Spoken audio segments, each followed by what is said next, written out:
Welcome to the Tech Egg. Don't get scrambled. Enjoy the video. In this video, I will explain how to crop a video. Cropping is a fundamental editing technique that allows you to remove unwanted portions of your video frame.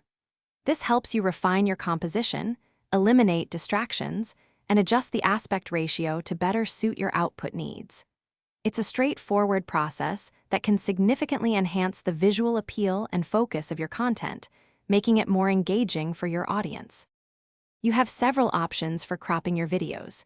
Professional editing software like Adobe Premiere Pro or DaVinci Resolve offers precise control. For simpler tasks, many free online tools allow you to upload, crop, and download your video quickly. Additionally, numerous mobile apps provide intuitive cropping functionalities, perfect for on-the-go edits. Choose the tool that best fits your project and skill level.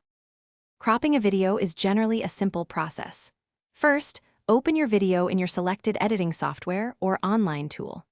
Next, find the crop or transform option, often represented by an icon resembling a square with intersecting lines. You'll then see handles around your video. Drag these to select the portion you want to keep. Finally, apply the changes and export your newly cropped video. To achieve the best results, keep a few tips in mind. Aim for a balanced composition, ensuring your main subject remains central and clear. Think about where your video will be shared. Different platforms, like social media, often prefer specific aspect ratios, such as 16:9 or 1:1. Most importantly, always preview your cropped video to ensure it looks exactly as you intend before saving your final version. Thanks for watching. Consider subscribing if I helped unscramble your problems.